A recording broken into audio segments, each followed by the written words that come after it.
नमस्कार, आदाब, बहुत बहुत स्वागत है आप सभी का। डीबी लाइव देख रहे हैं आप। मैं हूं आपके साथ बुशरा खानम फहद। कल से आप एक नया तमाशा देख रहे हैं। एक तरफ जहां अब तक 143, जी हां, 2 और लोकसभा के सांसदों को निलंबित कर दिया गया है। 143 सांसदों को राज्यसभा और लोकसभा के निलंबित कर दिया गया है। लेकिन मीडिया में चर्चा इस बात की नहीं है और ना ही लोकसभा अध्यक्ष और राज्यसभा अध्यक्ष इससे आहत है, बल्कि आहत इस बात से हैं और चर्चा इस बात पर हो रही है। पूरी बहस का केंद्र ये हो गया है कि कैसे कल्याण बनर्जी, जो कि टीएमसी के सांसद हैं, उन्होंने ये हिमाकत कर दी कि उन्होंने जगदीप धनखड़ की मिमिक्री कर दी और उसका वीडियो राहुल गांधी ने बना लिया। तो अब बात कल्याण बनर्जी की नहीं हो रही है। कल्याण बनर्जी मिमिक्री कर रहे थे, राहुल गांधी तमाम सांसदों के साथ वहां पर खड़े हुए थे और वो वीडियो बना रहे। वो वीडियो उन्होंने कहीं पोस्ट भी नहीं की, वो वीडियो सिर्फ उनके फोन में है। और आप ये देखें कि कल से अगर किसी को सबसे ज्यादा टारगेट किया जा रहा है और जगदीप धनखड़ अगर किसी बात से सबसे ज्यादा आहत हैं, तो वो है कि राहुल गांधी ने इसका वीडियो बनाया और बाकायदा तौर पर उन्होंने राज्यसभा में इस बात को कहा भी। राहुल गांधी का नाम लेकर उन्होंने ये कहा कि वो वीडियो बना रहे हैं और इस बात से वो बहुत आहत हुए हैं।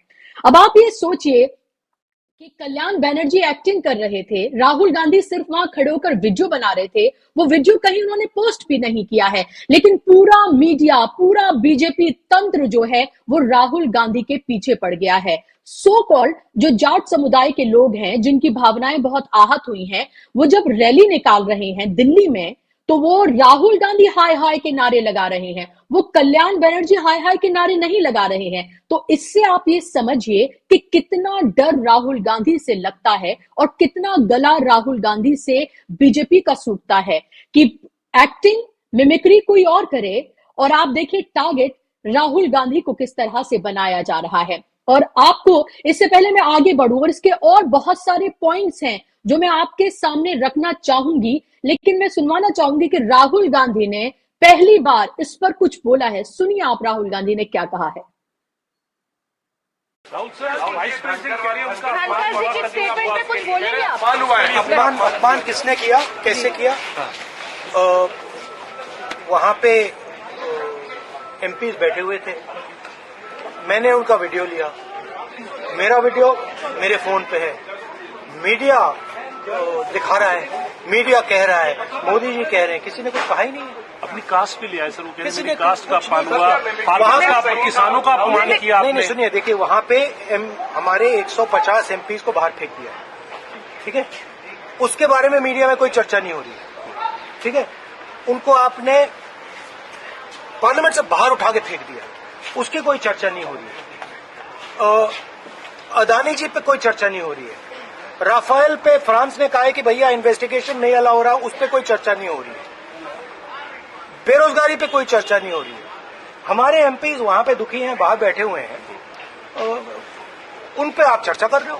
सर, मिमिक करना इस तरीके से थोड़ा तो न्यूज दिखा दिया करो ना, थोड़ा सा आपकी जिम्मेदारी बनती है। अब आप टोटली मतलब एक लाइन पे चले गए तो क्या करें? सब जो वाइस प्रेसिडेंट। तो राहुल गांधी की आखिरी लाइन बेहद महत्वपूर्ण है कि कभी तो न्यूज दिखा दिया करो। और कल जब मैं इंडिया गठबंधन की बनने के लिए अशोका होटल गई थी, तो तब मैंने इस सो कॉल्ड सरकारी दरबारी मीडिया, गोदी मीडिया का असली चेहरा अपने सामने मैंने वहां पर इस तरह से देखा कि बात इंडिया गठबंधन की मीटिंग में क्या हुई है इस पर नहीं की जा रही थी। सारे सवाल का केंद्र वो की गई है और उपराष्ट्रपति जो हैं उनका माहौल उड़ाया गया है। और अब एक और वीडियो मैं आपको दिखाना चाहूंगी। अगर मिमिक्री की बात हो रही है तो आप ये देखिए कि कल्याण बनर्जी ने तो बाहर, संसद के बाहर ये किया है, लेकिन हमारे प्रधानमंत्री तो संसद के अंदर न जाने क्या क्या कर चुके हैं। सुपनखा किसको जो बुलाया गया था वो संसद के अंदर ही बुलाया था ना प्रधानमंत्री जी ने। और आप उनके मिमिक्री का वीडियो भी देख लीजिए तो एक वीडियो है, ऐसे ना जाने कितने वीडियोस आपको उनके देखने के लिए मिल जाएंगे। मैं टीम से कहूंगी कि प्रधानमंत्री का वो वीडियो जरूर दिखाएं और दिखाएं कि किस तरह से संसद के अंदर एक प्रधानमंत्री कैसे मिमिक्री कर रहे हैं। दिखाइए वो वीडियो जरा।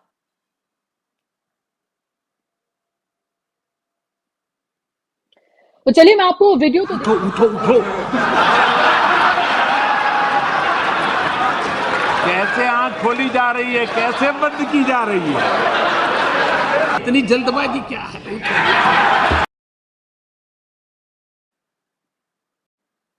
तो आपने देखा कि कैसे आंख खोली जा रही है, कैसे बंद की जा रही है, कैसे मिमिक्री करते हुए यहाँ पर प्रधानमंत्री नजर आ रहे हैं। और वही प्रधानमंत्री जो है वो उपराष्ट्रपति से कहते हैं कि देखिए मेरा भी 20 साल से मजाक उड़ाया जा रहा है। उनको अपनी गालियों का हिसाब रखने, अपने मजाक और इन तमाम चीजों का हिसाब रखने में बहुत मजा आता है, क्योंकि हर वक्त वो सिर्फ विक्टिम कार्ड खेलते हैं, अपने से ऊपर वो सोच ही नहीं पाते हैं। और वही उपराष्ट्रपति करते हुए नजर आ रहे हैं। और वो निष्पक्ष कह रहे हैं कि ये निष्पक्ष कुर्सी है, और उस निष्पक्ष कुर्सी का ख्याल उन्हें तब नहीं आता है जब वो प्रधानमंत्री को युग पुरुष कहते हैं और गांधी से उनकी तुलना करते हैं। उनको तब ख्याल नहीं आता है जब वो ये कहते हैं कि गीता के, वो दरअसल ये कहते हुए नजर आते हैं कि मोदी काल में सरकार गीता के हिसाब से चल रही है, और उसको गीता गवर्नेंस वो कहते हुए नजर आते हैं। मोदी की तुलना वो अर्जुन से करते हैं।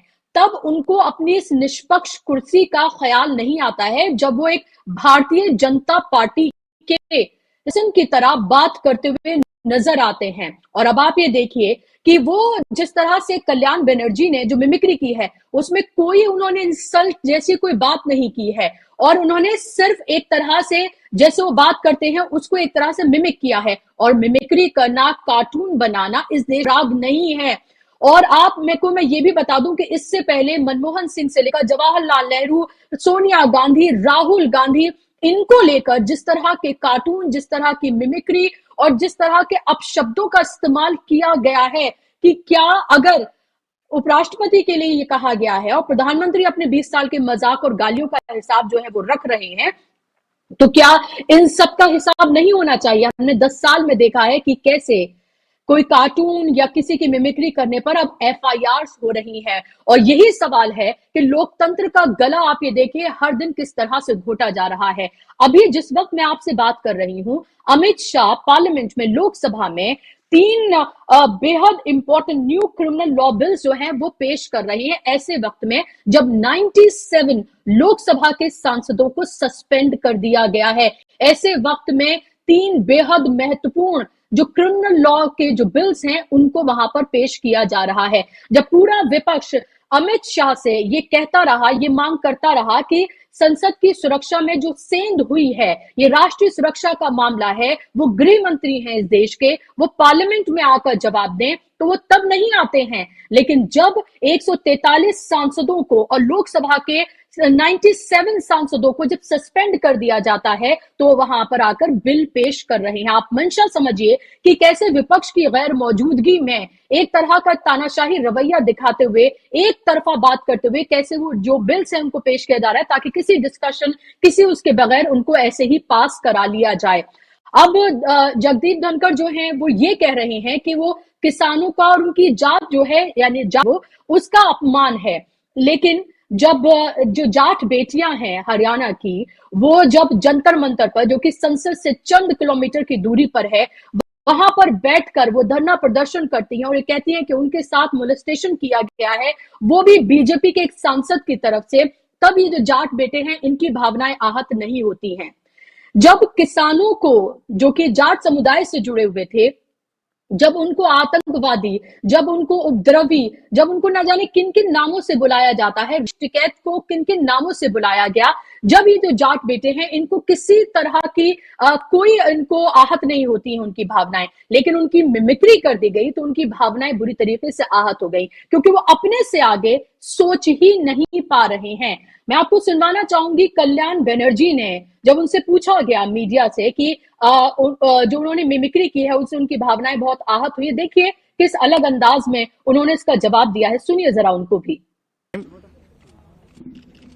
I have not said either it is Rajya Sabha or it is Lok Sabha, it's a mock parliament was going on. If he has taken on his shoulder, I am really helpless. Does he really behave like this in the Rajya Sabha? That's my question. Now that's my question. No, I have never intended. There will be sin. Either you allow me to speak, otherwise you will. No, then either you allow me to speak or then. Now I will tell. I have never any intention to hurt anyone. Dhankar Saab is also in my profession. He is a senior than me. He is also senior advocate. I am also senior advocate. In our profession, we never hurt anyone. I did not intend to do it. But if he is hurt, then I do not know why he is taking it on his shoulder itself. I do not know, because my question is, if he thinks that there is similarity between the behavior of him and myself, then my question is, does he behave in this way in the Rajya Sabha? I have a great respect for Dhankar ji. Firstly, he belongs to my profession. Secondly, he was our ex-governor. Thirdly, he is our vice president. He is the chairman. But I did not want to hurt anyone. And it's not, please, it's one type of art. One type of art. Mimicry has been done by also the Honorable Prime Minister in the Lok Sabha itself. I can show you the video. He has done it in the last term in 2014 to 2019 in the Lok Sabha itself. But everyone has taken it as okay, not seriously. But if anyone takes it seriously, I am helpless.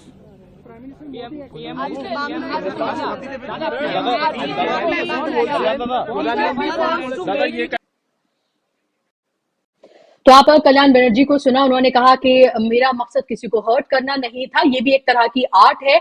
और क्या वाकई में जगदीप धनखड़ इसी तरह से राज्यसभा में behave करते हैं? मैंने तो उनका नाम नहीं लिया, और उन्होंने कहा कि क्यों उन्होंने अपने शोल्डर्स पर इसको ले लिया है। तो यहाँ पर इस अंदाज में वो जवाब देते हुए नजर आए। लेकिन कल से एक टूल किट जो है वो बांट दी गई है। टूल किट बांट दी गई है पूरी बीजेपी आईटी सेल से लेकर, और बीजेपी आईटी सेल का ही एक एक्सटेंशन है हमारा गोदी और दरबारी मीडिया, उसको भी ये टूल किट जो है वो हमेशा की तरह बांट दी गई है। जब सरकार परेशानी में आती है वो मीडिया को आगे करती है। और आप देखिए कल से सारा डिस्कशन जो है वो सिर्फ इस पर किया जा रहा है। डिस्कशन इस पर नहीं किया जा रहा है कि कैसे लोकतंत्र का गला घोटकर 143 सांसदों को निलंबित कर दिया गया है, और उस निलंबन का सिलसिला लगातार जारी हो सकता है, और हो जाए या कल तक और हो जाए, और पूरे तरीके से संसद जो है विपक्ष मुक्त हो जाए।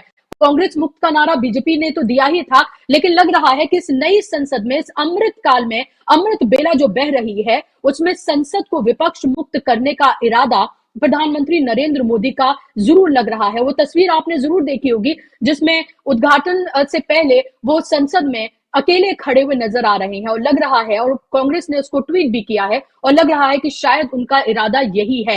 हर उठती विरोध की आवाज को वो दबाना ही नहीं, पूरी तरीके से कुचल देना चाहते हैं।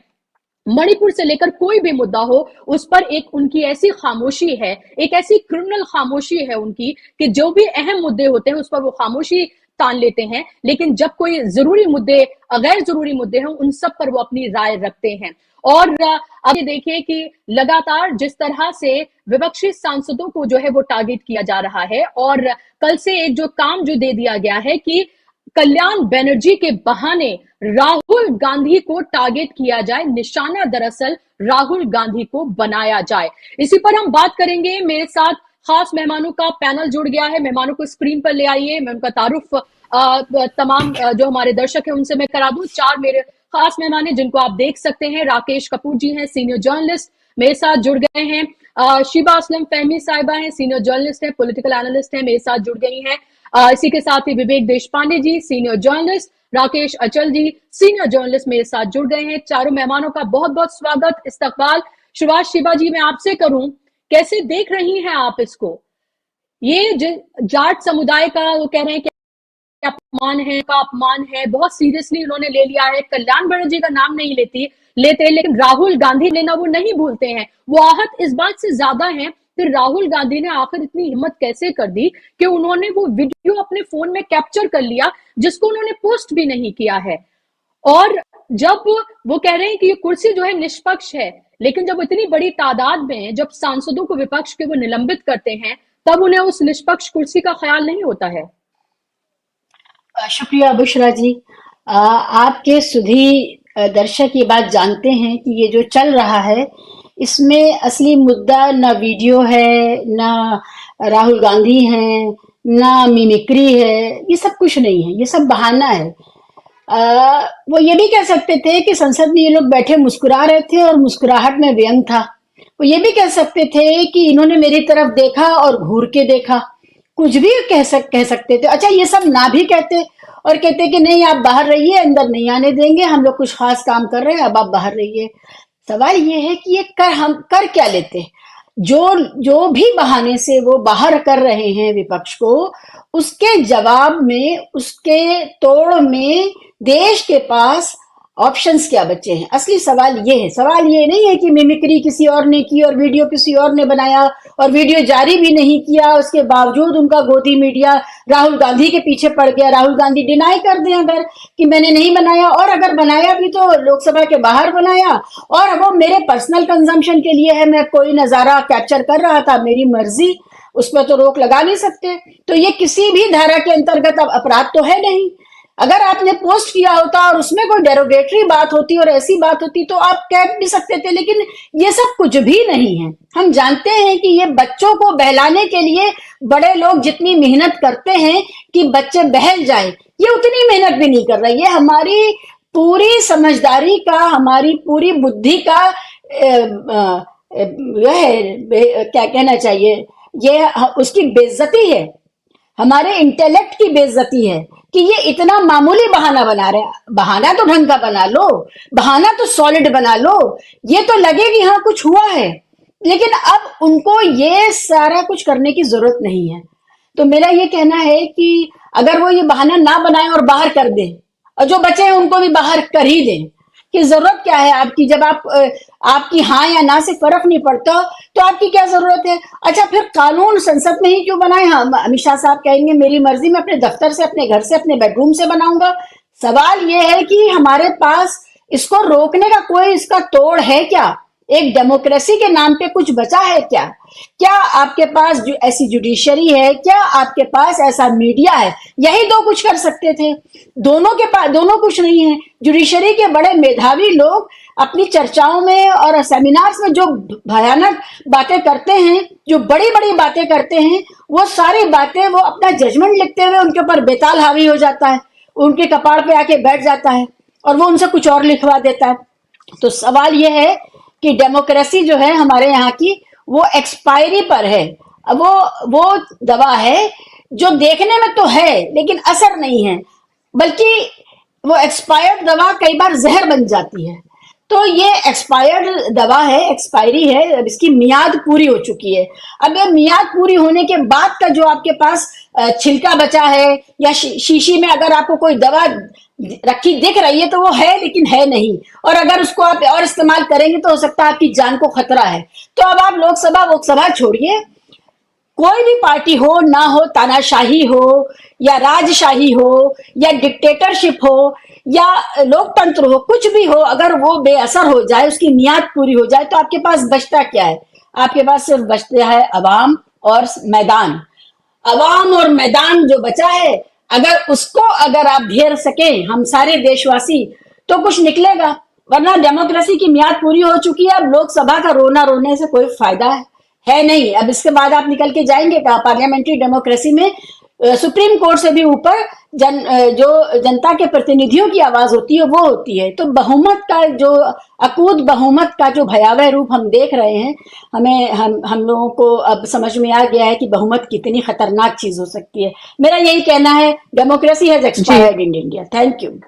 जी बिल्कुल, जाहिर सी बात है, बहुत महत्वपूर्ण बात और बहुत गंभीर बात आपने लास्ट में एक लाइन में कह ही दी। और यही सवाल जो है लगातार विपक्ष उठा रहा है और यही राहुल गांधी भी कहते हुए नजर आए और एक तरह से मीडिया पर उन्होंने कटाक्ष भी किया और कहा कि कभी तो न्यूज दिखा दिया करें। यानी कि उनके लिए ये बात इतनी बड़ी नहीं है कि कैसे थोक के भाव में सांसदों को उनके लब हिलाने पर, और शायद हो सकता है लब भी नहीं हिलाए हो, क्योंकि एक सांसद को तो बिना लब हिलाने पे भी ऐसे ही उनको सस्पेंड कर दिया गया था और बाद में गलती सुधार जो है वो की गई थी। तो कैसे थोक के भाव में जो है वो निलंबन किया जा रहा है, यानी कि हर आवाज को पूरी तरीके से रौंदा जा रहा है पैरों तले, और जो हमारा मीडिया है वो कैसा खामोश बैठा है। जिन मुद्दों को उसको उठाना चाहिए उन मुद्दों का ना उठाकर देखिए किस तरह का बेतुका जो एजेंडा है वो कल से चला रखा है। राकेश कपूर जी, आप कैसे देख रहे हैं इसको? धनखड़ साहब कुछ ज्यादा ही आहत हो रहे हैं, और आप ये देखिए कि हमारी माननीय राष्ट्रपति जो हैं वो ट्वीट करती हैं, जो मणिपुर पर ट्वीट नहीं करती हैं एक महिला राष्ट्रपति होने पर। जो बेटियां यहां पर बैठी होती है, पहलवान बेटियां जिनको घसीटा जाता है, मारा जाता है, उन पर वो ट्वीट नहीं करती हैं, लेकिन धनखड़ साहब की मिमिक्री पर वो ट्वीट करती हैं। लोकसभा के स्पीकर उनसे मिलने जाते हैं, पूरा बीजेपी जो है उनके पक्ष में खड़ा होता है, और प्रधानमंत्री ट्वीट करते हैं। आप देखिए आप किस तरह से लोकतंत्र का मजाक उड़ाया जा रहा है।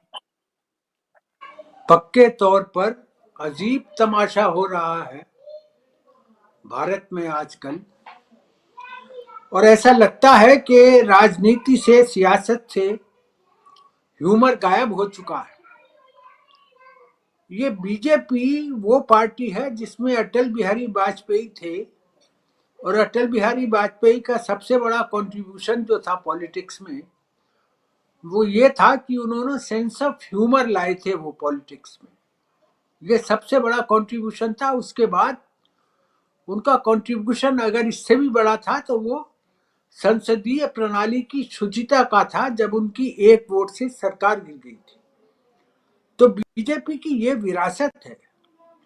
मुझे अच्छी तरीके से याद है, अटल जी एक कवि सम्मेलन में बैठे हुए थे और एक हास्य व्यंग्य के कवि ने ये कविता पढ़ी कि अटल जी को बहुमत क्यों नहीं मिला जब उनकी एक वोट से सरकार गिरे, उससे पहले 13 दिन की सरकार मिली थी। बोले 50 साल में एक बहू तो मिली नहीं इस आदमी को, तो बहुमत कहां से मिल जाता। ये सेंस ऑफ ह्यूमर था। और अटल बिहारी वाजपेयी, ये सेंस ऑफ ह्यूमर है। इन लोगों को ये मालूम नहीं है, ये जो भजन मंडली है बीजेपी की सांसदों के रूप में, इसे ये पता नहीं है मिमिक्री और एक्टिंग इस देश के पॉलिटिशियंस, नामचीन पॉलिटिशियंस के किरदार का हिस्सा है। डॉक्टर हरे कृष्ण मेहताब, जिनका नाम चला करता था कि आफ्टर नेहरू हु, नेहरू के जीवित रहते ही तो डॉक्टर हरे कृष्ण मेहताब का आता था नाम, और वो सोलो एक्टर थे बहुत बड़े। एक तरफ विधानसभा से चीफ मिनिस्टर का भाषण देकर के जाते थे, दूसरी तरफ उसके थोड़ी देर बाद कटक के ऑडिटोरियम में जाकर के सोलो एक्टिंग करते थे। वो ये देश है, इस देश की ये विरासत है। सियासतदान ऐसे भी रहे हैं। ये शायद बहुत कम लोगों को पता होगा कि डॉक्टर हरे कृष्ण मेहताब बहुत बड़े सोलो एक्टर थे। और वाजपेयी की सरकार में बंगाल से ही एक और नेता थे, वो भी बहुत बढ़िया एक्टिंग करते थे। उनकी पत्नी आजकल तृणमूल कांग्रेस में है, उनका नाम मैं भूल रहा हूँ। तो इन्हें तकलीफ काहे की हो रही है धनखड़ साहब को? धनखड़ साहब ने जो दायित्व दिया गया, धनखड़ साहब ने वो कसम उठा कर कहें, वो गीता का कहने, गीता पर हाथ रख करके कसम उठा करके कह दें वे कि उन्होंने अपने दायित्व का पालन शुद्ध अंतःकरण से किया है, निष्पक्ष होकर के किया है। वो पुराने इतिहास को देखें। जो व्यक्ति, अब ज्यादा बोलूंगा तो वो बात गड़बड़ हो जाएगी, लेकिन एक जो हमारा संविधान है, उपराष्ट्रपति पद पर बैठते ही आदमी राज्यसभा का सभापति बन जाता है, पदेन सभापति होता है उपराष्ट्रपति। वो अपना, ये तो खुद बोल रही है संसद, और इस कदर एक तरफा हो जाना। अरे भाई, विपक्ष ने क्या गुनाह कर दिया है? आप सांसद पर सांसद निकाले जा रहे हो, लोकसभा से भी निकाले जा रहे हो। मैं तो डॉक्टर लोहिया की बात को मानता हूं और उनका कई मामलों में अनुयायी भी हूं, उनका फॉलोवर भी हूं। वो कहा करते थे, उन्होंने लिखा भी कि संसद जब गूंगी हो जाती हैं तो सड़कें आवारा हो जाती हैं। ये बात हमें ध्यान रखनी चाहिए। डॉक्टर लोहिया से बड़ा लोकतंत्रवादी स्वतंत्र भारत में अगर कोई हुआ है तो वो पंडित नेहरू हुए हैं। हमें ये बात हमेशा ध्यान में रखनी चाहिए। लेकिन हम जा किधर रहे हैं भाई? लोग चाहे लोकसभा अध्यक्ष हो ओम बिरला जी, और चाहे ये महान धनखड़ साहब हो, जो मिमिक्री से इतने परेशान हो रहे हैं। मिमिक्री एक कला है, एक आर्ट है, व्यंग्य का एक स्वरूप है। अब हिंदी में चाहे हो, अंग्रेजी में पहले मिडिल आया करता था सारे बड़े बड़े अखबारों में। और अपनी जो शिवा असलम फहमी है, इन्होंने बड़ी खूबसूरती, लेकिन मैं, आपको पता है, मैं निराशावादी नहीं हूं। अरे यहीं से निकलेगा पानी, इसी जमीन से पानी निकलेगा। इमरजेंसी के बाद भी जो निकला था ना पानी, ये वही देश है, वही लोग हैं। लेकिन बिल्कुल राकेश कपूर जी, लेकिन फिलहाल लग रहा है कि पानी सर से ऊपर गुजर रहा है। यहीं से निकलेगा, लेकिन अभी लग रहा है कि पानी सर के ऊपर से जो है वो गुजर रहा है। और जो जिस तरह के हालात फिलहाल बने हुए हैं, वो बहुत गंभीर सवाल जो है वो उठा रहे हैं। राकेश अचल जी, राकेश कपूर जी, मैं आपके पास आ रही हूँ। जी जी, राकेश अचल जी, जी, I'm concluding with this शेर जी जी जी जी जी के जी, आप भी निराश मत होइए। ऐसी कोई कुछ नहीं होने वाला इस देश में। ये देश नीचे गिरता रहा है, फिर उठता रहा है, ऐसा होता रहता है। लेकिन ये जो क्या बात है, लोग, ये तो डॉक्टर अंबेडकर ने भी कहा था कि संविधान में बहुत अच्छा दे रहा हूं, लेकिन इसे चलाने वाले लोग होंगे, उन लोगों पर निर्भर करेगा कि वो कैसे मुल्क को चलाते हैं। तो ये जो ओम बिरला और अपने धनखड़ साहब हैं, ये जरा अपने गिरेबान में झांकते रहें। ये वो मुल्क है जहां पहली लोकसभा में जीवी मावलंकर जैसे महान व्यक्तित्व जो लोकसभा अध्यक्ष थे, उनके खिलाफ अविश्वास प्रस्ताव आ गया था 1953 में, और उन्हें पता था कि अविश्वास प्रस्ताव गिरेगा। उन्होंने स्वीकार किया था, अपने ही खिलाफ अविश्वास प्रस्ताव स्वीकार, और वो लोकसभा के आसन से उतर करके नीचे साधारण संसद सदस्यों को उसमें बैठ गए थे पंक्ति में। और उन्हें चूंकि जब इसके खिलाफ अविश्वास प्रस्ताव हो जाता है, उसे वोट देने का भी अधिकार नहीं होता। लेकिन क्या हालत कर दी है इन दोनों हमारे माननीय सम्माननीय अध्यक्ष और सभापति ने, कि अब जफा से, अरे भाई लोग, ये विपक्ष है, विपक्ष जान होता है लोकसभा की। विपक्ष पर पहला, संसद पर पहला अधिकार विपक्ष का होता है। मेरा कहना नहीं है, जीवी मावलंकर का कहना था कि संसद पर पहला अधिकार विपक्ष का होता है। और इन्होंने यह हालत कर दी, विपक्षी सांसद इनके सामने ऐसे हो गए कि अब जफा से भी है महरूम हम, अल्लाह अल्लाह, और इस कदर दुश्मन अरबाब वफा हो जाना। अरे भाई कुछ तो यार, कुछ तो शर्म करो, कुछ तो लिहाज करो बिल्कुल इस लोकतंत्र का, जिसने तुम्हें इस कुर्सी पर बिठाया है। जी बुशरा जी, बिल्कुल जी, बिल्कुल आपने जो लास्ट लाइन ही बोली है कि कुछ तो शर्म करो, और यही बात जो है वो विपक्ष जो है वो लगातार कर रहा है। सड़कों पर उतरा है विपक्ष, और लगातार कांग्रेस के कार्यकर्ता जो हैं वो आंदोलन कर रहे हैं। और 22 तारीख को तमाम जो इंडिया गठबंधन के जितने भी नेता हैं, दल हैं, वो देशव्यापी आंदोलन करने जा रहे हैं, प्रोटेस्ट करने जा रहे हैं। इसको लेकर जो फिलहाल जितनी बड़ी तादाद में जो सांसद हैं उनका निलंबन किया जा रहा है, और ये सिलसिला लगातार जारी है, थम नहीं रहा है। राकेश अचल जी, अगर धनखड़ साहब की मिमिक्री करना जाट समुदाय और किसानों का अपमान है, जैसा वो कह रहे हैं, तो जो 141 सांसदों को निलंबित किया गया है, उनकी भी हर एक सांसद की कोई ना कोई जाति होगी, तो उन सबकी जातियों का भी फिर अपमान हुआ। और जिस हिसाब से वो आई मी माई सेल्फ से ऊपर ही नहीं उठ पा रहे हैं, हर चीज को वो अपने तक महदूद करके देख रहे हैं, और जिस तरह से संसद में, सो कॉल्ड नई संसद में न बोलने की आजादी है, माइक्स बंद कर दिए जाते हैं, सामने से उनकी पिक्चर जो है वो हटा दी जाती है।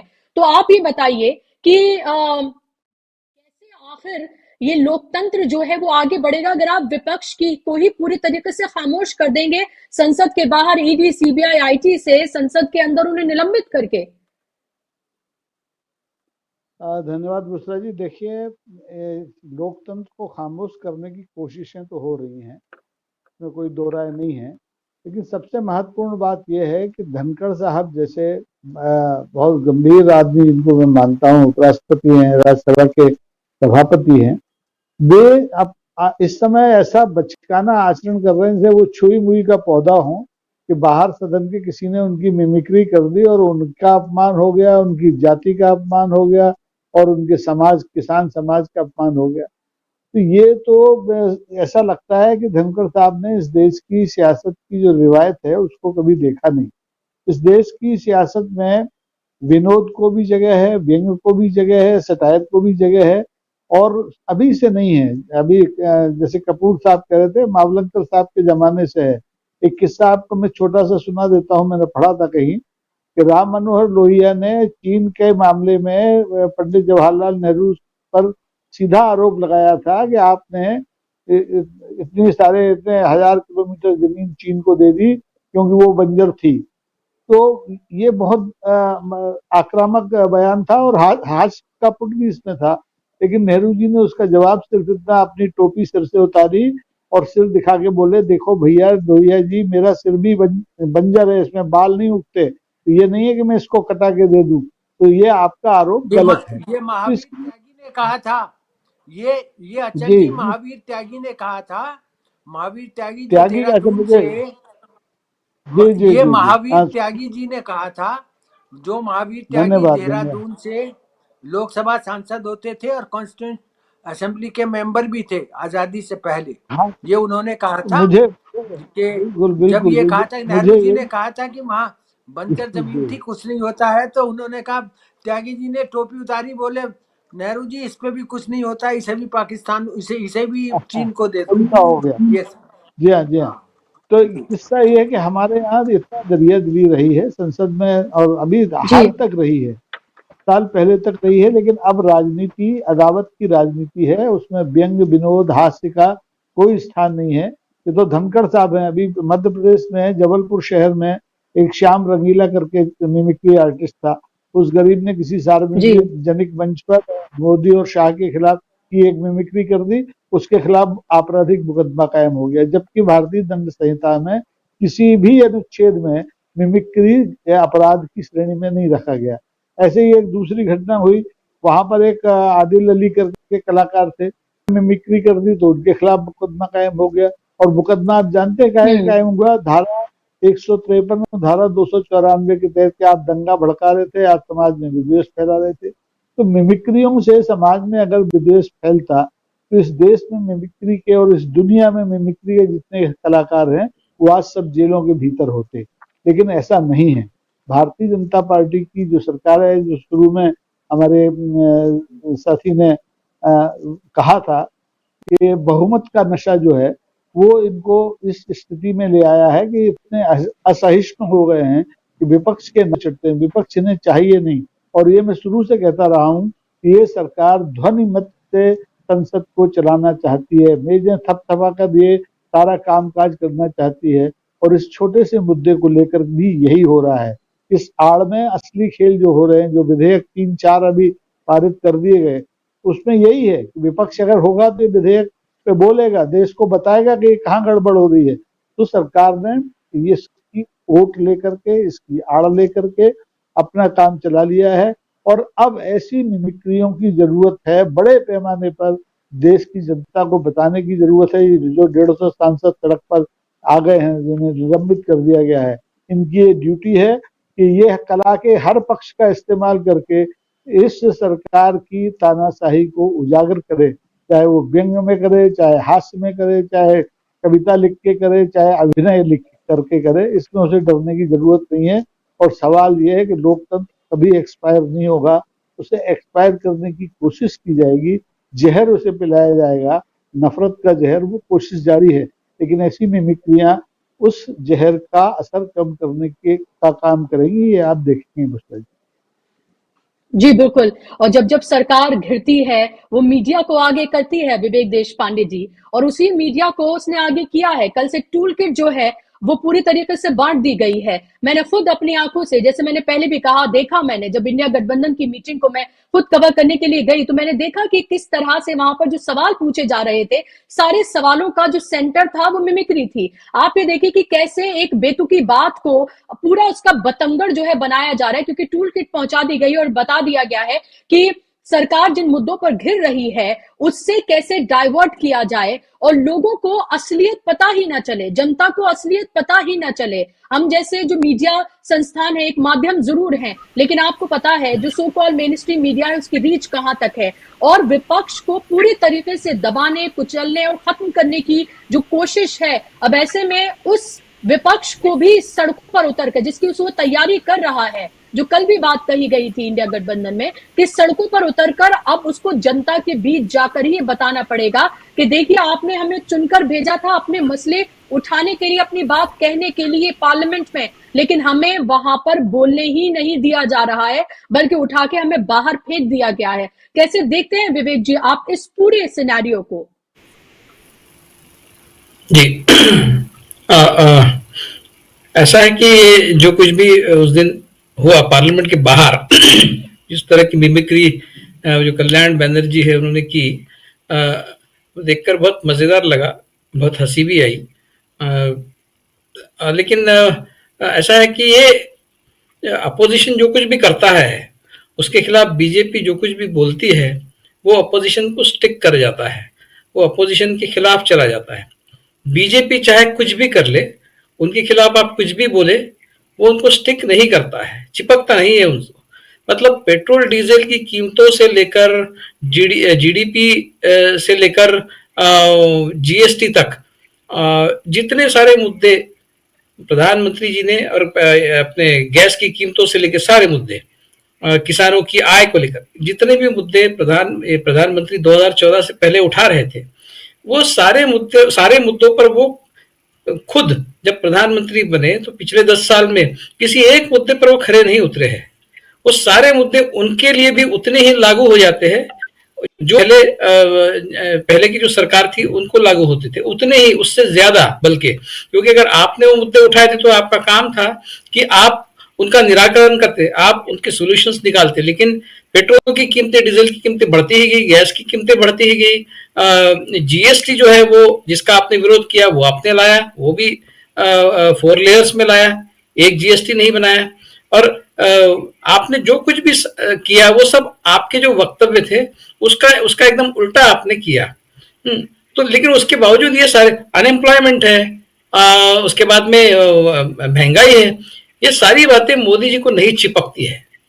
तो मैं बिल्कुल इस तरह की मिमिक्री वगैरह करना कुछ गलत है ऐसा मैं नहीं मानता नहीं हूं, लेकिन अपोजिशन को इस बात का थोड़ा ध्यान रखना चाहिए कि जो चीज वो करते हैं वो उनके खिलाफ जाती है, वो उनको चिपकती है, लेकिन वो बीजेपी को नहीं चिपकती। इसलिए अगर वो अवॉइड करे इस तरह के कुछ काम तो वो ज्यादा अच्छा रहेगा, और अपनी एनर्जी उन बातों पर फोकस करे जिससे कुछ उनके पक्ष में कोई मुद्दा बनेगा।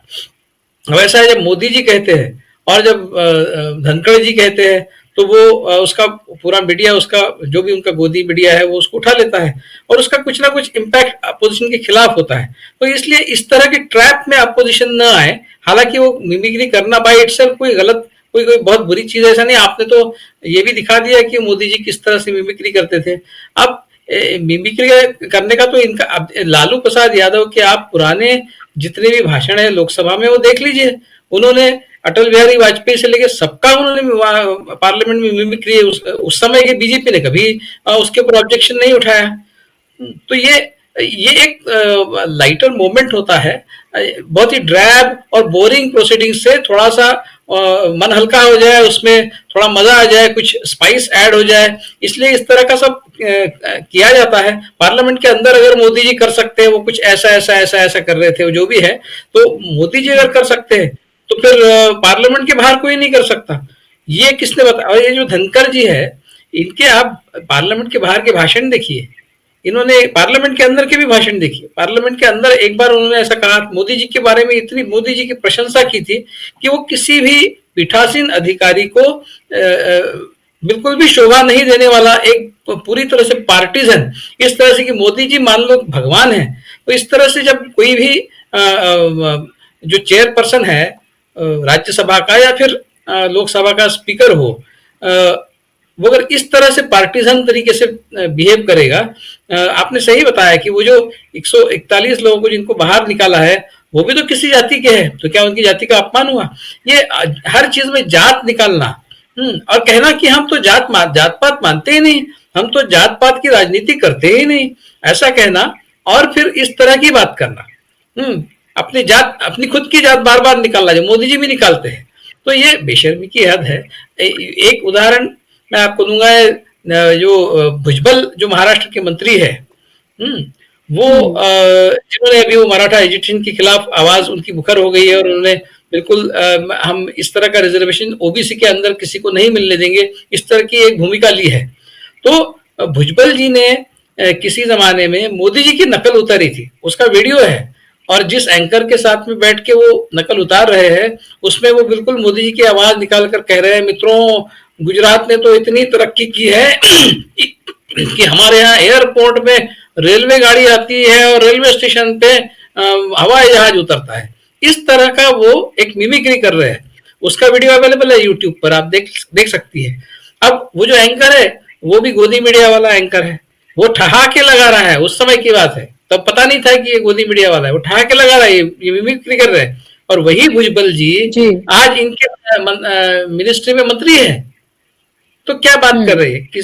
किसकी मिमिक्री की बात कर रहे हैं? ये आपकी जितनी मिमिक्री आप में, आपके पार्टी में जितने बाहर से लोग आए हैं उनमें कई लोग ऐसे जिन्होंने आपकी मिमिक्री से पहले की है, तो आपने अपनी पार्टी में उनको लिए कैसे? तो ये सब ये ढोंग है, लेकिन ये ढोंग जो है वो उनको उनके साथ में चिपकता नहीं है, उनके खिलाफ नहीं जाता है, ये एक मामला है।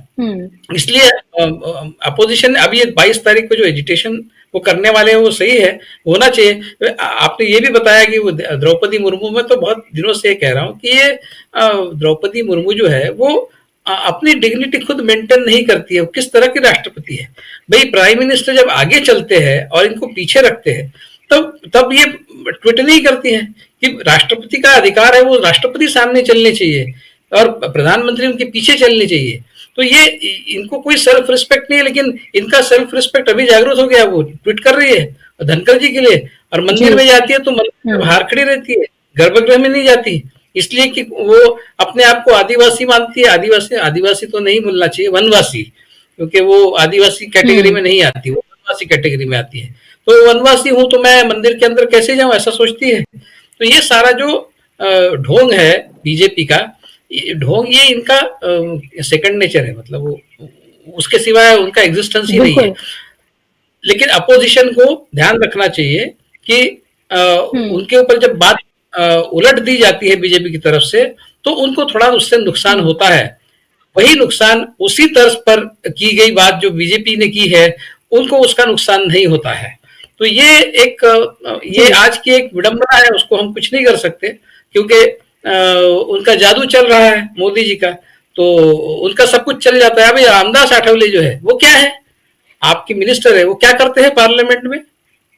वो कौन से सीरियस पार्लियामेंट्रियन के रूप में सामने आते हैं? वो तो मिमिक्री तो नहीं करते, लेकिन वो जिस तरह के एक सर्कस में होता है उस तरह से वो लोगों को हंसाने का काम करते हैं। जिस तरह की भी कविताएं करते हैं, 4 लाइन लिखते हैं, उस पे क्या होता है जी? तो ये कोई पार्लियामेंट्रियन, कोई मिनिस्टर बार बार लगातार इस तरह से कविता करता रहा और प्रधानमंत्री हंसते हैं उसके ऊपर, तो ये सब क्या है? आपने उनको बताना चाहिए कि एक बार कविता करना ठीक है, वो भी अच्छी हो कविता, जो कविता आप करते हो बिल्कुल ही बेकार होती है, एक आध बार ठीक है, लेकिन ये क्या है कविता लेकर सामने आ जाते हैं। तो ये प्रधानमंत्री ने उनसे कहना चाहिए। तो वो अपना जो है वो सब ठीक है, दूसरों का जो है वो गलत है। ये पार्टीजन, ये कभी भी ये डेमोक्रेसी में विश्वास करते ही नहीं, सबसे फंडामेंटल बात है।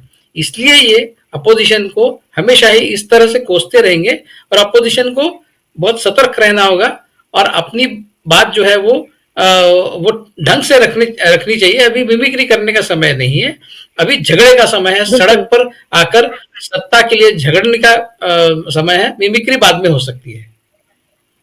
बिल्कुल, किसी की गलती जो है या फिर कहें कि एक लाइट मूवमेंट जो है वो किस तरह से पूरा जो आंदोलन हो रहा है उस पर भारी पड़ सकता है। और मास्टर है इसमें बीजेपी, डाइवर्ट करने में, हेडलाइंस मैनेजमेंट में, और उसमें पूरा मीडिया कैसे उनके साथ खड़ा होता है उसमें वो मास्टरी उनको हासिल है। और यही वजह है क्योंकि विपक्ष का को पूरा एकदम जिस तरह से जिस लाइट में दिखाया जाता है मीडिया में वही जनता के बीच में पहुंचता है। हालांकि सोशल मीडिया है, ऑल्टरनेटिव मीडिया है, यूट्यूब के चैनल्स हैं, लेकिन उसके बावजूद भी जो ताकत उन मीडिया चैनल्स की है उसको नकारा नहीं जा सकता है। शिवा जी, कितना खतरनाक ये खेल हो रहा है, इसको कितना खतरनाक आप मानती हैं? जब भी विपक्ष एक साथ एकजुट होकर एक मुद्दे पर सरकार को घेरता है, सरकार मुश्किल में फंसती है, उसके पास जवाब नहीं होता है, उसको जवाबदेह बना रही होती है विपक्ष, लेकिन आप ये देखिए कि होता क्या है, फिर वहीं आकर खड़े हो जाते हैं।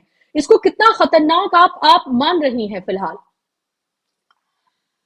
जब कोई खूंखार जानवर अपने शिकार को खाने से पहले उसके साथ थोड़ी देर खेलता है, ठीक है, अभी पार्लियामेंट खेला जा रहा है, ये मिमिक्री, ये अनुशासन, ये गलत और ये सही, ये सारा एक खाने से पहले खेला जा रहा है। हमारे लोग मिमिक्री पर चर्चा कर रहे हैं कि मिमिक्री एक आर्ट फॉर्म है, ये मासूमियत की इंतहा है। वो खेल रहे हैं, वो आपको हजम करने से पहले वो थोड़ी देर मन बहला रहे हैं और दिखा रहे हैं कि देखो हंसते खेलते कितने आराम से। और हमें मतलब ये हमारी बुद्धिहीनता है कि हम इस पर चर्चा करें कि वो मिमिक्री ठीक है या नहीं है। इससे पहले जो लोग निकाले गए तो क्या वो इसलिए निकाले गए कि वो मिमिक्री कर रहे थे? वो बिना मिमिक्री के भी निकाल दिए गए। कल जो निकाले जाएंगे क्या वो इसलिए निकाले जाएंगे कि वो मिमिक्री कर रहे हैं? जो भी एक बात ये सलाह दे रहा है विपक्ष को कि आप ये ना करें तो बच जाएंगे, तो वो समझ नहीं रहे कि दौर कौन सा है और कितना कुछ बदल चुका है। मिमिक्री ना करें, हंसे नहीं, हाफ स्लीव शर्ट ना पहने, फुल स्लीव शर्ट ना पहने, ये सारा बच्चों को बहलाने के लिए भी नहीं काम आएगा ये। तो आप बात समझिए ये क्या हो रहा है। वो अपनी जान छुड़ा चुके हैं हर तरह की नैतिकता से, हर तरह की संसदीय परंपरा से। अब उनको कोई फर्क नहीं पड़ता। अच्छा, फर्क पड़ जाए आप लोगों को कितना, हम लोगों को कितना फर्क पड़ जाए, क्या कर लेंगे आप? क्या कर लेंगे? तो असली सवाल जो ब्रूटल मस्कुलर जंगल राज होता है, अब हम वहां खड़े हैं।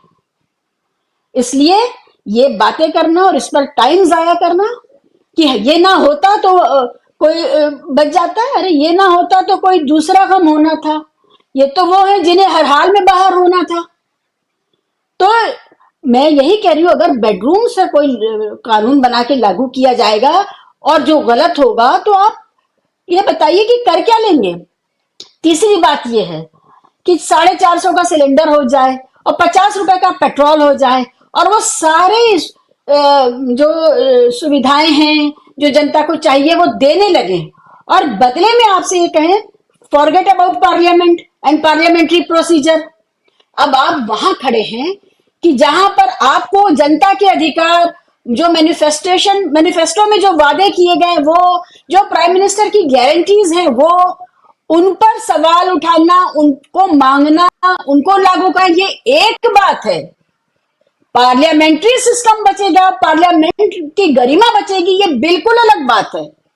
अब सौदा ये है कि जिन लोगों को आरक्षण चाहिए उनको आरक्षण दे तो रहे, आप पार्लियामेंट की चिंता क्यों कर रहे हो? जिनको चाहिए सस्ता पेट्रोल, सस्ता डीजल, सस्ता सिलेंडर दे रहे हैं। अब बताओ, आपकी मांगे पूरी कर दी, now can we have our way? क्या अब हम अपने तरीके से इस देश को चला सकते हैं?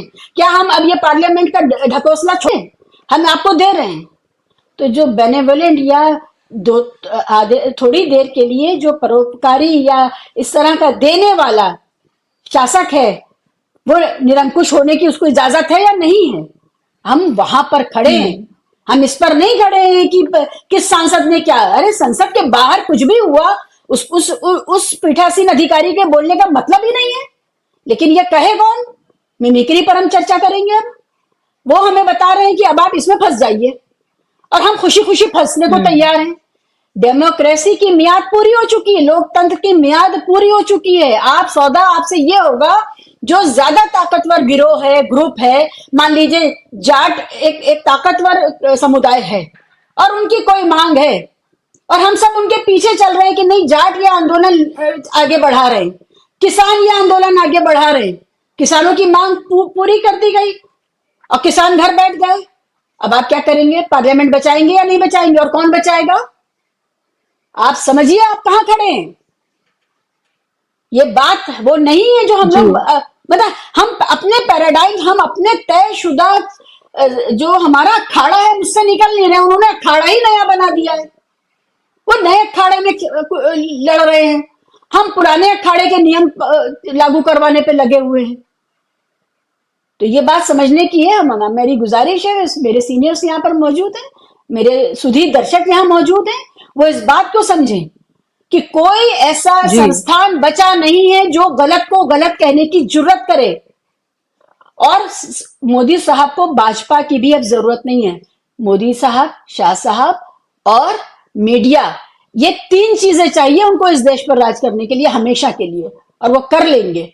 और कभी इस पर आप बात करना चाहेंगे तो मैं इस पर भी आपसे बात करने के लिए तैयार हूं कि सिर्फ अकेला मीडिया अपने आप में लिबरल डेमोक्रेसी पर लगी हुई जहरीली फफूंद है। इस जहरीली फफूंद को हम पाल पोस रहे हैं और उससे उसने सांस घोट दी है। उसने जिस तरह से एक ब्लैक फंगस आया था और वो लोगों की आंखों की रोशनी, आंखों की बीनाई खा गया था और उसने दिमाग को खा लिया था, अभी 1.5 साल 2 साल पहले ही आया था। ये वो मीडिया, कॉर्पोरेट मीडिया, वो ब्लैक फंगस है जो हमारे लोगों की बिनाई खा गया, हमारा दिमाग खा गया और अब हम जिंदा लाश हैं। तो ये जो डेमोक्रेसी है, इस पर अब आप समझिए कि डेमोक्रेसी है कितनी। जी बस। जी बिल्कुल, बहुत महत्वपूर्ण गंभीर बातें आपने कही हैं जिस पर सोच विचार करने की आई एम श्योर कि जो लोग इस जहन के हैं वो पहले से ही इस पर सोच विचार सब कुछ कर रहे हैं, लेकिन आखिर उससे हासिल रहा है। राकेश कपूर जी, ये सांसदों को सस्पेंड नहीं किया गया है बल्कि क्या लोकतंत्र को सस्पेंड करने की तरफ बढ़ता हुआ ये कदम है? क्योंकि आप ये देखें कि जब भी कोई ना कोई बात, कोई ना कोई ऐसा इशू जो कहीं ना कहीं विपक्ष के हक में जाता हुआ, क्योंकि वो जनता की आवाज उठाते हैं, वो जाता है मीडिया का एक पूरा का पूरा जो धड़ा है, जो तमाम so called main stream media है, वो किस तरह से सरकार के साथ खड़ा होकर उनकी टूलकिट का हिस्सा बनकर आराम से, क्योंकि उनकी जेब में जो जा रहा है उसकी वजह से वो बिल्कुल कंफर्टेबली वो सब कर रहे होते हैं जो लोकतंत्र के साथ नहीं जाता है, जो जनता के साथ नहीं जाता है, और जनता की आंखों पर पट्टी बांधी जा गई है और उन्हें वही सुनाया और दिखाया जा रहा है जो सरकार चाहती है। तो ये कितना खतरनाक है? देखिए बुशरा जी, अभी जो है वो शीबा असलम फहमी साहिबा ने जो फरमाया वो काबिले गौर तो है,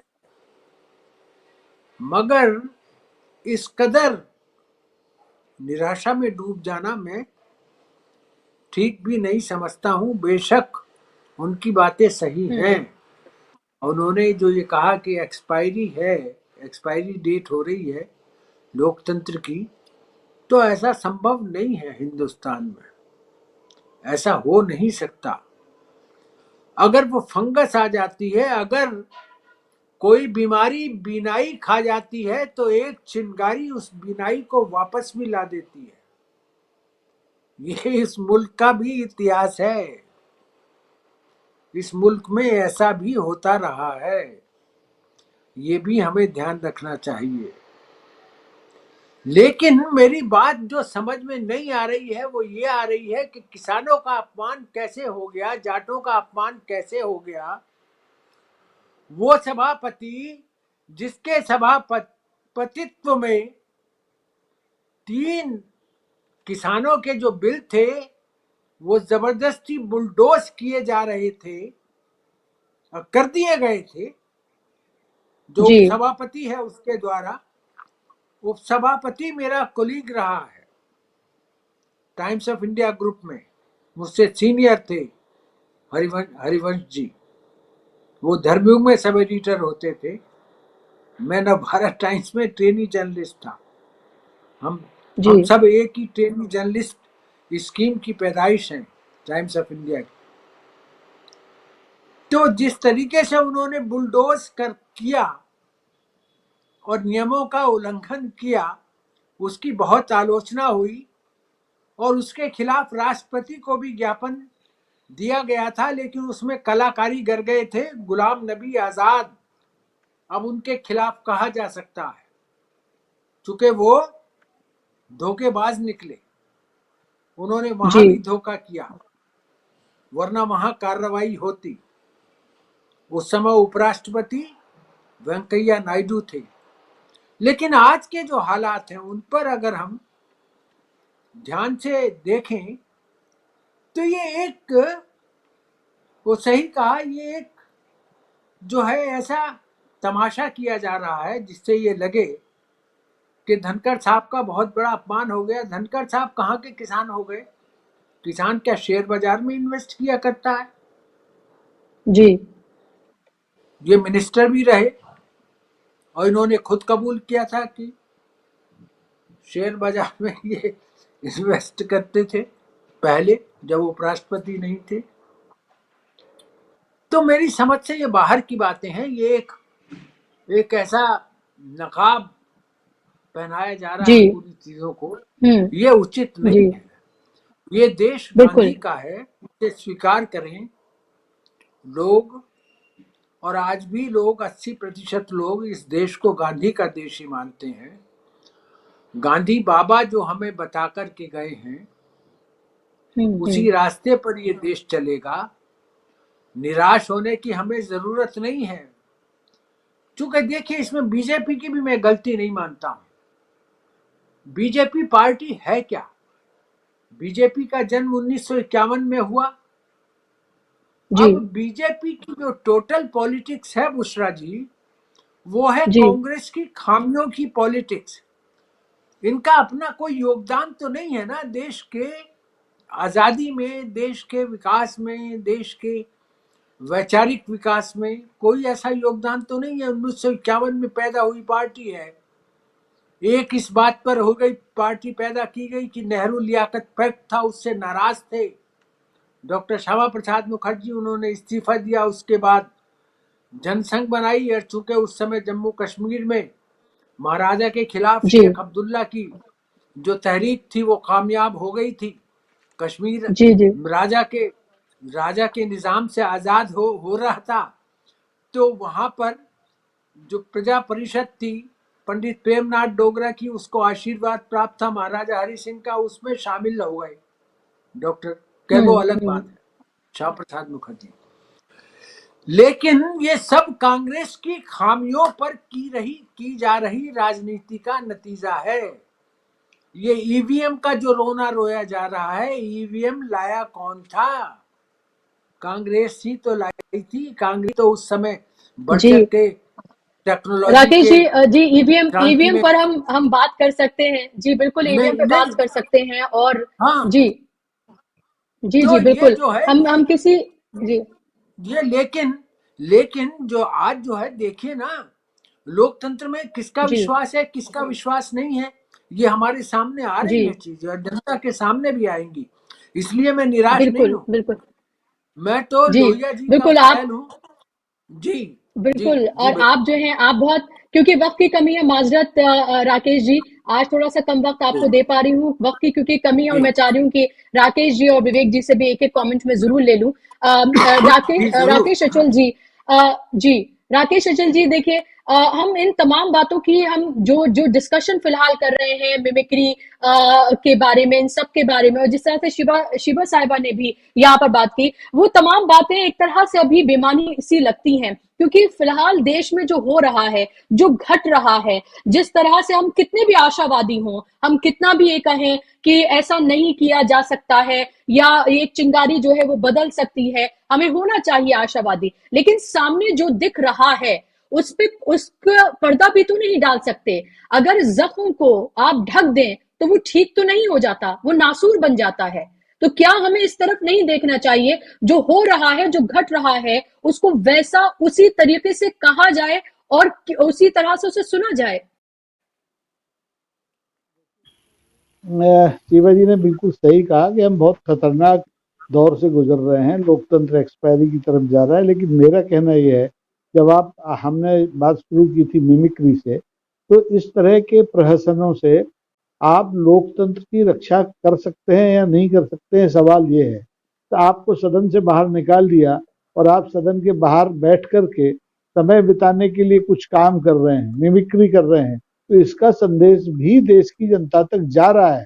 देश की जनता ये समझ रही है कि सदन में जो सदन को चलाने वाले लोग हैं वो कठपुतलियों से ज्यादा नहीं है।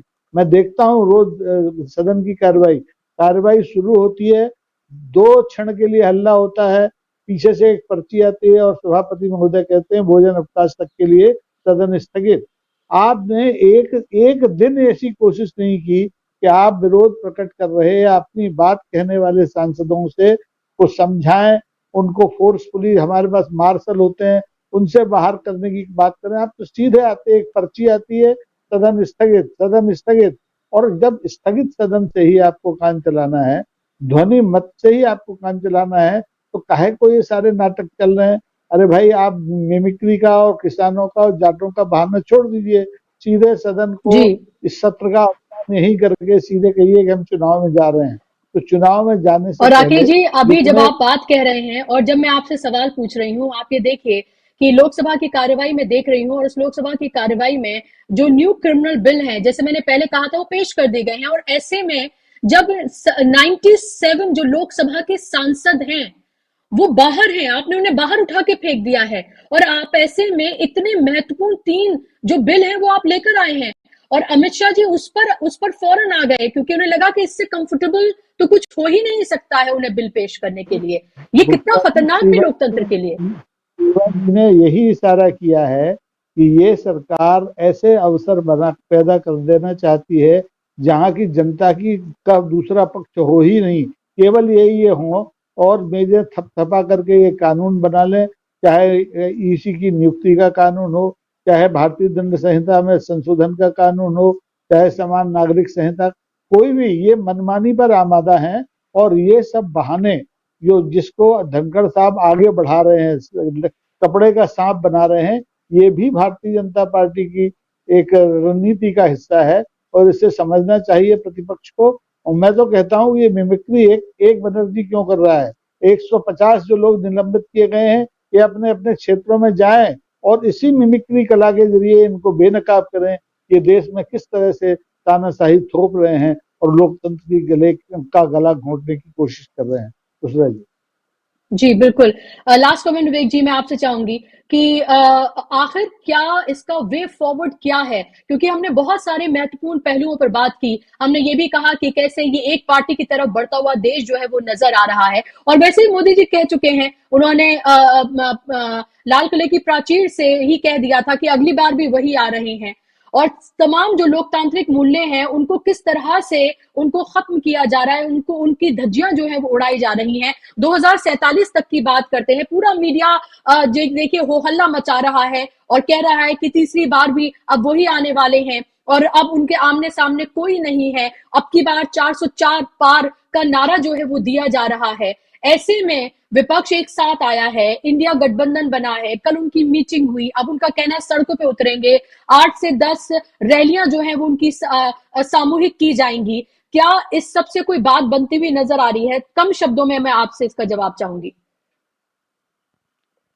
बात जरूर बनेगी बुशरा जी। ऐसा है, मैंने पहले चरण में जो कहा वही मैं कहूंगा कि कोई भी इस तरह की बात करने का भी समय नहीं है, और उतना आपके पास लग्जरी ऑफ टाइम भी नहीं है कि आप इस तरह की कोई बात करें कि सारा डिस्कशन उस पर फोकस हो जाए, और जो मुद्दे हैं, जो मुद्दे आप उठाना चाहते हैं, जिन मुद्दों से बीजेपी बचना चाहती है, वो मुद्दे बाजू रह जाए, तो उसकी जिम्मेदारी सबसे ज्यादा आप पर है।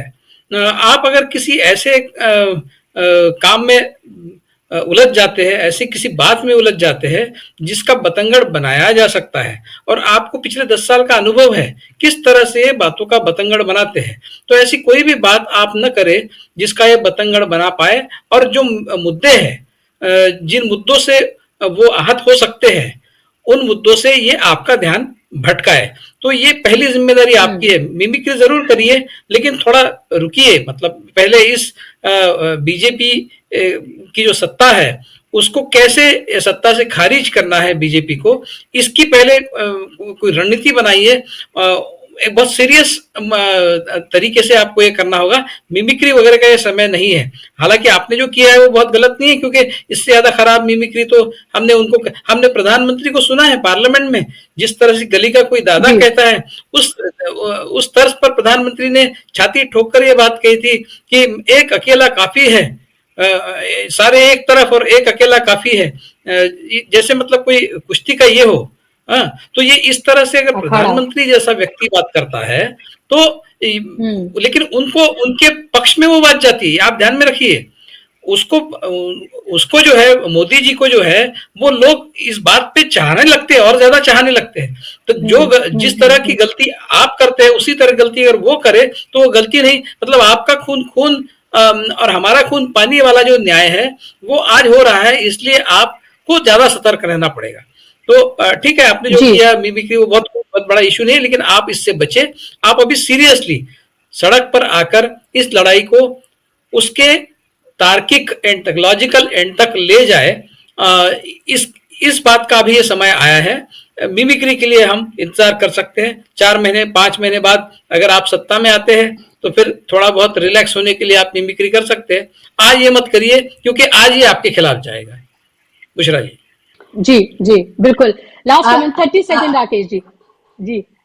जी दोनों को, आपको भी शिवाजी और राकेश कपूर जी दोनों को 30 सेकंड्स में देख सकती हूँ जी। मैं विवेक जी एक निवेदन करना चाहता हूँ आपके सम्मान में। मिमिक्री हुआ, व्यंग्य हुआ, हास्य हुआ, ये भी संप्रेषण के बड़े सशक्त माध्यम होते हैं। तो ऐसा नहीं है कि मिमिक्री करने से विपक्ष कोई अपने ही गले पर तलवार चला रहा है। अगर ये मिमिक्री आप शहर शहर जाकर के करें और बताएं लोगों को कि संसद में क्या चल रहा है, तो इसका असर दूसरा होगा। व्यंग्य और हास्य में जो बात कह दी जाती है, जो 2 लाइन में जो बात कह दी जाती है, वो 1000 शब्दों में भी नहीं कही जाती है, बड़े आराम से जी। यहाँ तो ये देश साधु संतों का देश है, वो ऐसी ऐसी बातें बोल करके चले गए। 2 लाइन में, कहावतों में ऐसी ऐसी बातें आ जाती हैं कि उनका असर गहरे दिल पर होता है। मेरा ये निवेदन है। मिमिक्री कोई गलत बात नहीं। जी शिवा जी 30 सेकंड जी। जिन देशवासियों को और साथियों को उम्मीद है कि अभी सब कुछ बिगड़ा नहीं है, अभी सब कुछ खत्म नहीं हुआ है, उनको मेरी ये शुभकामना है कि चलिए 2-4 महीने और, उसके बाद यही बात आप कह रहे होंगे जो मैं कह रही हूँ। शुक्रिया। इंशाअल्लाह। जी हम तो आपने पूरी उम्मीद रहेंगे, हम तो पूरी उम्मीद रहेंगे। बिल्कुल ठीक। तो पैनल भी आज हमारा बटा हुआ है, पुरुम्मीद लोग भी हैं और वो उम्मीद भी जिंदा रहनी चाहिए, लेकिन हकीकत पसंद भी होना चाहिए। तो वो हकीकत पसंद भी लोग जो हैं वो पैनल में हैं, और यही लोकतंत्र है कि आप अपनी अपनी राय अपने अपने तरीके से रख पाएं, और कम से कम इस डिजिटल प्लेटफॉर्म पर तो हम ऐसा कर ही सकते हैं। बहुत शुक्रिया आप चारों मेहमानों का इस कार्यक्रम का हिस्सा बनने के लिए, अपना कीमती वक्त देने के लिए, और शुक्रिया आप तमाम दर्शकों का भी आज के कार्यक्रम में। बस इतना ही। 7 बजे आपके साथ जुड़ेंगे न्यूज पॉइंट लेकर राजीव जी। आप हमारी तमाम वीडियोस को शेयर करिए, ज्यादा से ज्यादा लोगों तक पहुंचाइए, क्योंकि आप ही हमारी ताकत है। नमस्कार।